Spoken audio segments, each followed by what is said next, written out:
Lizzie présente Cœur cerise de Cathy Cassidy.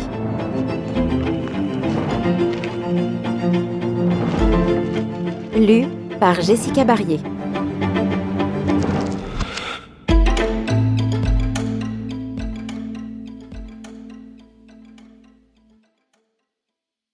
Chapitre 1. Il y a des choses qui vont me manquer quand j'aurai quitté la Clyde Academy, comme les macaronis au fromage, les frites, le pudding au sirop et à la crème anglaise, ou contempler la nuque de Ryan Clegg en cours de dessin. Mais il y a d'autres choses qui ne vont pas me manquer. Les contrôles de maths, la purée de la cantine et Kirsty McCrae. Kirsty McCrae ne va pas du tout, mais alors pas du tout me manquer. Ses copines et elle me rendent dingue.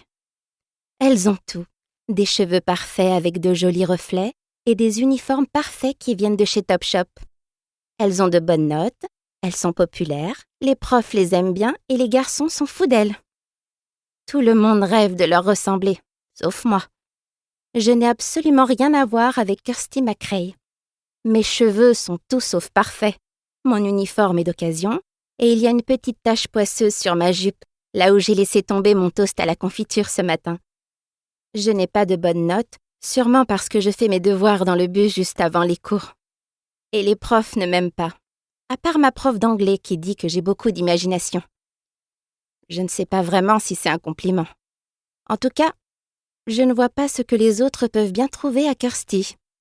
Elle n'est même pas sympa. Quand j'avais 7 ans, je l'ai invitée à manger à la maison et elle s'est plainte qu'elle n'aimait pas les sandwichs au bacon. Ensuite, elle a demandé pourquoi mon poisson rouge avait un nom de chien. À l'époque, je ne savais pas que Rex était un nom de chien. Encore une blague de mon père. Quand Kirsty a voulu savoir où était ma mère, j'ai répondu que je n'en avais pas. « Sois pas idiote !» a-t-elle insisté. « Tout le monde a une mère. Qui te fait à manger? Qui lave et repasse tes vêtements? » Bah, c'est mon père. En fait, il ne les repasse pas vraiment. Il les secoue un peu en riant et dit que quelques plis n'ont jamais tué personne. « Ils sont divorcés ?» a-t-elle murmuré.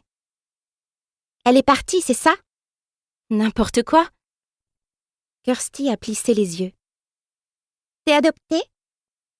Parce que tu ne ressembles pas du tout à ton père. On dirait que t'es, je sais pas, chinoise ou japonaise, un truc comme ça. » Je suis écossaise comme papa. À mon avis, ce n'est même pas ton vrai père. En voyant mes yeux se remplir de larmes, elle a souri. Le lundi suivant, à l'école, Kirsty a raconté que j'étais adoptée et que mon père était balayeur à la fabrique de chocolat McBeans. C'est vrai que ça lui arrive de passer le balai, mais elle a dit ça sur un ton hyper méchant. Non, Kirsty McCrae ne va pas me manquer. Justement, la voilà qui entre dans la cantine, entourée de sa basse-cour. Ses copines et elle passent devant tout le monde dans la file, puis s'approchent tranquillement de la table où je suis installée avec mes macaronis au fromage et mes frites. Elles ne remarquent même pas que je suis là. Elles se laissent tomber sur leur chaise devant leur assiette de salade, font voler leurs cheveux et se remettent du gloss en discutant garçon et vernis à ongles. « Hé, Julia !» s'exclame Kirsty. « Je parie que t'es pas capable de lancer une frite sur Miss Jardine. Alors cap ou pas ?» Julia attrape une frite dans mon assiette et la jette. La frite rebondit sur le tailleur en tweed de la directrice avant de tomber par terre. Miss Jardine regarde autour d'elle en fronçant les sourcils et soudain, ses yeux se posent sur moi et ma fourchette de frites suspendue dans les airs. Elle me fixe d'un air accusateur, mais comme elle n'a aucune preuve, elle finit par se retourner.